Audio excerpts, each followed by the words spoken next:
Business failure because of COVID-19. Hey everyone, I'm Jacob Godar, and my channel is about building your future through business, investing, and purpose.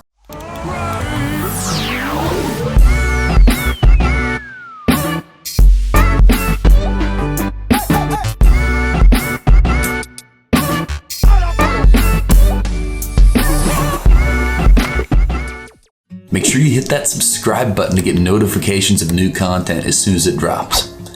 Today's video is about business failure due to COVID-19. We're going over reasons these businesses fail, and with the purpose of having takeaways and strategically thinking about your business on how to tweak, make your business better, and make it bulletproof. So let's get right into it. Business failure because of COVID-19. This is a really scary time for a lot of people, and crazy things are happening. So first off, what does this mean? Studies show that 1/3 of people could end up laid off over this event, and major companies have already started filing bankruptcy. Now, I know most of these companies, J.C. Penney's, Neiman Marcus, big box stores like that, they've been struggling for a while. But this could be the final nail in the coffin, and it's really crazy when you think about what that means and how many people are employed there. So think about the employees. Think about something as simple as J.C. Penney's. J.C. Penney, according to Reuters, about a quarter of the store's 850 chain stores could close forever. If you've ever been in a J.C. Penney's in your life, how many people were employed by that place? How many people were in each store? Just on the shift you were in there. Think about the magnitude of job loss. And this stuff's going to keep piling up. There's a lot of brick and mortar stores that are struggling, and some that are going to get killed by this.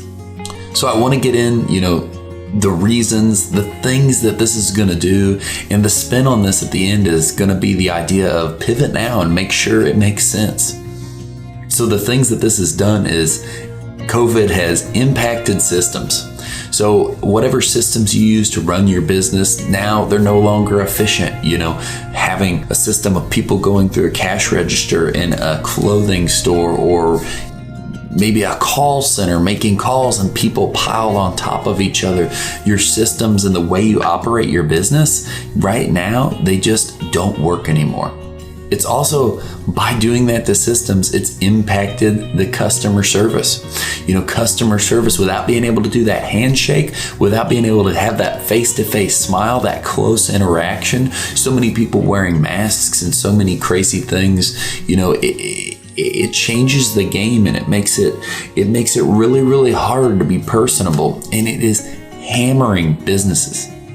It's made even the systems, and I said systems kind of like operations, but number 3, it has made a very clear and obvious impact on operations. So many things, like I said, in the sales team, I guess that wasn't really systems, but it was more operations, but you get the drift, or you get the gist of it.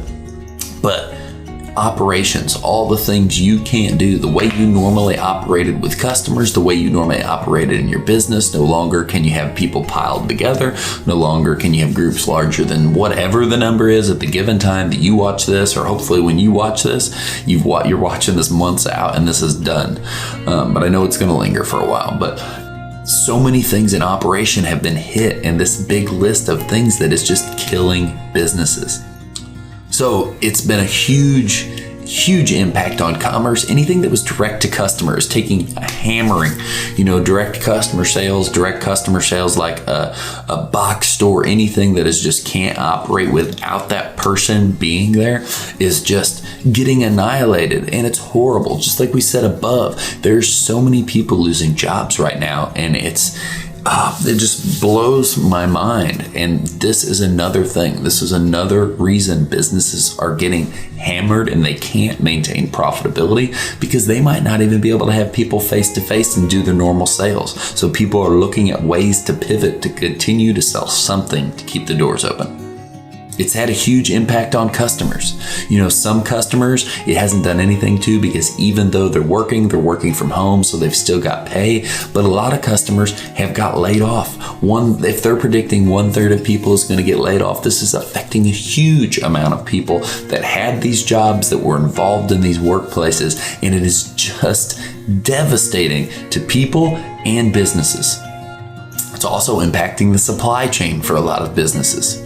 The supply chain of businesses as mentioned above, manufacturing. People piled on top of each other. If your business relies on somebody to manufacture something, to be produced, put down the line for you to service someone with, install, do something with, it is getting devastated, because you might not be able to get the things you need to do the jobs you need to do, because right now you just can't get the stuff. It's definitely impacted leadership. Leadership has changed. Leadership has become more stressful, more challenging. You don't know what to do, because these are unprecedented times, and everyone is just doing their best to keep the wheels on the machine. And it's by far impacted the workplace. It's changed the environment. It's changed the protocol. It's changed the things you should do to take care of your most important people, which are your employees. And it's hard to have good morale with all of this stuff going on. It's a really huge challenge to get through something like this. So the takeaway from this, all of this information, all of this stuff, is to look at the things this has impacted in your business. See what has been done. See how this has changed you. Has it stopped your work? Has it completely shifted you? And look at ways to pivot. Look at ways that could become less affected from a situation like this in the future. Look at the points that it maybe there was a weak point in your business that this finally snapped. Right now is the time to make quick decisions on things that need to change. So if there was a weak point that you were babying along because the economy was good, let's throw that thing out. Let's put something else good in there. If there was an area that was strong but you weren't focusing on it enough and now it's really shining, focus on it more. Double down on that area.